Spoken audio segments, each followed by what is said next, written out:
Well, thank you very much, Irene Muchuma. We are indeed coming to you live from Kisumu County, and where I'm specifically standing along Busia Road, which is adjacent to Jua Kali, and on the other side is Aga Khan Hospital.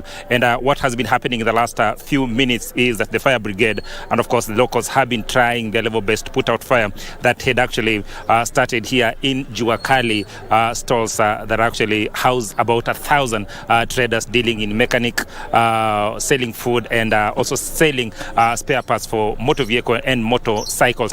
We are told that around midday thereabout, when police were actually engaging demonstrators who had gathered around this place, a teargas canister was launched into the stalls, and that necessitated one of the stalls catching fire. And they've been battling that fire up until a few minutes ago, when the fire brigade vehicle just left the scene. And of course, the locals or the demonstrators joined forces with the fire brigade to ensure that indeed they are in a position to salvage whatever little that they could salvage from the burning stores. But other than that, Irene, was the fact that police have done their level best to minimize the effects of demonstrations today in Kisumu County. We were in Kondele very early in the morning, which is usually the epicenter of demonstrations here in town. And what we saw is that police had taken vantage positions on the flyover and, of course, underneath it, just to try and ensure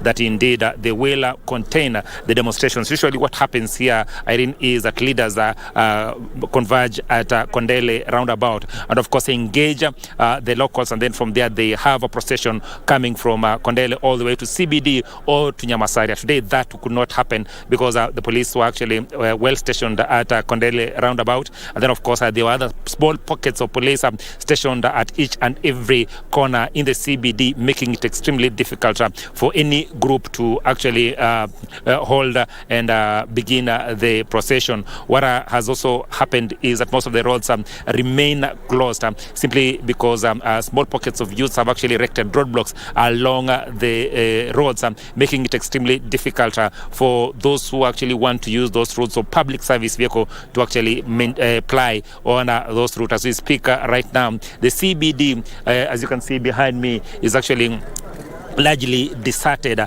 and there's a large number of police officers who've actually come and held strategic positions in the CBD, but also boda riders are also holding several positions, and what is actually happening is that they're actually sitting or waiting for passengers if they can actually engage or do their businesses. That is what has been happening. But so far, Irene, the demonstrations have been largely peaceful, save for, of course, a few engagements here and there with the security officers. They've been peaceful. We've not had situations where property has been destroyed, as was witnessed in the last demonstrations. But also what has also happened is that police have been very prompt in terms of ensuring that the moment there are small gatherings, they actually dispersed as quickly as possible. You can actually just hear the gunshots behind me. My colleague, if he can actually show the other side, is that there's a small group that was actually just gathering after the trying to put out fire.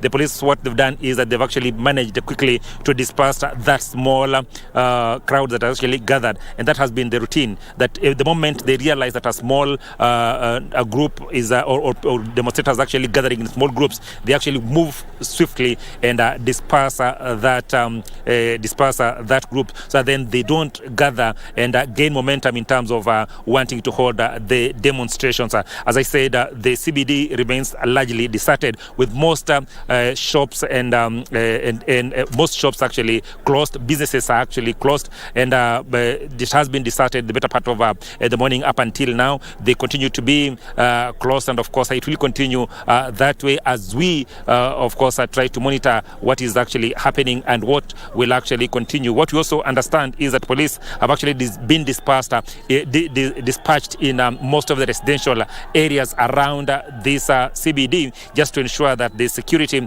in residential areas. What usually happens here, Irene, is that there's demonstrations during the day, but towards afternoon and evening that criminal elements take over and they start robbing people in estates. So what has happened today is that police have actually managed to dispatch various police officers in the residential area just to ensure that even as those who want to come out or those who have actually kept away from the CBD and stayed in the residential areas continue to stay at home, they are not engaged in criminal activities as has been witnessed in the past. Of course, Irene, we will be continuing to monitor what exactly is happening here, and if you allow me, of course, I'll take it back to you, or alternatively my colleague Madiga can actually take over.